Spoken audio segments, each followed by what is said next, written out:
سيرة الشهيد الثاني السيد محمد صادق الصدر قدس سره.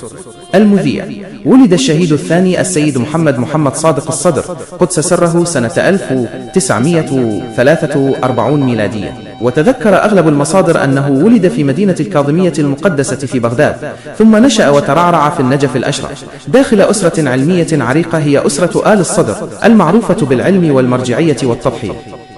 عاش السيد الصدر طفولة مبكرة امتزجت بالمسؤولية بعد أن فقد والده وهو صغير السن، فكان لذلك أثر عميق في تكوين شخصيته. كبر وهو يرى أن العالم الديني لا يقاس بكثرة علمه فقط، بل بمدى تحمله لآلام الناس ووقوفه معهم. دخل الحوزة العلمية في النجف الأشرف، وبدأ بدراسة المقدمات والسطوح، ثم وصل دراسته في البحث الخارجي في الفقه وأصول الفقه على أيدي كبار علماء النجف، حتى وصل إلى مرتبة الاجتهاد بشهادة عدد من أهل العلم. ولم يكن علمه نظريا أو منغلقا، بل كان علما حيا مرتبطا بالواقع. في تسعينيات القرن الماضي، وفي زمن كان الخوف فيه يسيطر على الشارع العراقي، برز اسم السيد محمد صادق الصدر كأحد أكثر الأصوات الدينية جرأة. اتخذ قرارا مفصليا حين أعلن إحياء صلاة الجمعة علنا، وجعل منها منبرا يتحدث فيه عن الظلم والفقر والخوف وكرامة الإنسان بلغة بسيطة يفهمها عامة الناس. نحن أولياؤكم في الحياة الدنيا والآخرة. إذن فهذه الاستعمالات ليست غلطا، لأنها فعلا موجهة لمجموعة، أي للمؤمن وملائكته.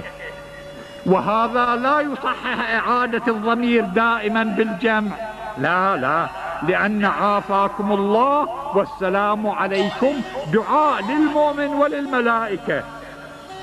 وأما قولنا ذهبتم وقلتم ونحو ذلك فيكون غلطا، لأن الفرد قال ولم تقل الملائكة شيئا، والفرد ذهب ولم تذهب الملائكة، والفرد نام والملائكة لا تنام، والفرد أكل الطعام والملائكة لا تأكل الطعام.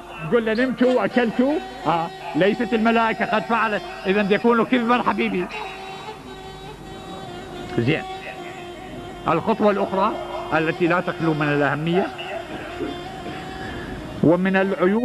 ومن العيوب المستحكمة في داخل الحوزة وفي خارجها الجلسة الشريفة في المجلس، أو ما يسمى بصدر المجلس، فإنه يقصد من قبل الكثيرين حتى يكون فيه ضيق شديد على الجالسين، ومع ذلك يقولون للداخلين يسع. صلوا على محمد وآل محمد.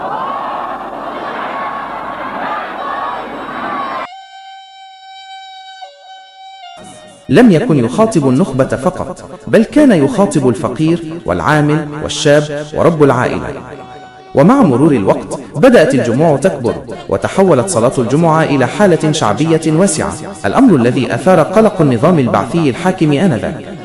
طرح السيد الصدر مفهوم المرجعية الناطقة، أي المرجعية التي لا تكتفي بالصمت أو البيانات المكتوبة، بل تكون حاضرة بين الناس، تسمع وتتكلم وتتحمل نتائج الموقف. هذا النهج وضعه في مواجهة مباشرة مع السلطة، وتعرض بسبب ذلك إلى مراقبة وتهديد وضغوط متواصلة. ورغم كل ذلك رفض مغادرة العراق، ورفض التراجع عن مشروعه، وكان يؤكد أن العالم الحقيقي لا يترك شعبه في وقت الشدة، وأن الصمت أمام الظلم خيانة للأمانة الدينية. وفي يوم الجمعة 19 من شباط فبراير عام 1999 ميلادية، وبعد انتهائه من أداء صلاة الجمعة في مدينة النجف الأشرف، استقل السيد محمد صادق الصدر سيارته وبرفقته نجلاه السيد مصطفى والسيد مؤمن. وفي طريق عودتهم تعرضوا إلى عملية اغتيال مسلحة، حيث أطلقت عليهم النار بشكل مباشر، ما أدى إلى استشهادهم جميعا في الحال. تشير غالبية المصادر والشهادات إلى أن عملية الاغتيال نفذت بأوامر من النظام البعثي الحاكم آنذاك، بسبب مواقفه الجريئة وخطبه العلنية وشعبيته الواسعة التي اعتبرت تهديدا مباشرا للسلطة. وقد شكل خبر الاستشهاد صدمة كبيرة في العراق، وعقبه خروج احتجاجات وانتفاضات شعبية جرى قمعها بعنف. لم يكن استشهاد السيد محمد صادق الصدر نهاية حضوره، بل بداية مرحلة جديدة. بقيت خطبه وكلماته حاضرة، وبقي مشروعه حيا في الذاكرة، وتحول اسمه إلى رمز للشجاعة والموقف والدفاع عن كرامة الإنسان. ترك السيد الصدر مؤلفات علمية وفقهية متعددة، لكن أثره الأكبر لم يكن في الكتب فقط، بل في النفوس التي أيقظها، وفي الوعي الذي زرعه، وفي الفكرة التي تقول إن المرجعية الحقيقية هي التي تكون مع الناس، لا فوقهم ولا بعيدة عنهم. وفي الختام نقرأ سورة الفاتحة إلى روح الشهيد البطل السيد محمد صادق الصدر، وإلى أرواح جميع شهداء آل الصدر وشهداء شيعة أمير المؤمنين عليه السلام.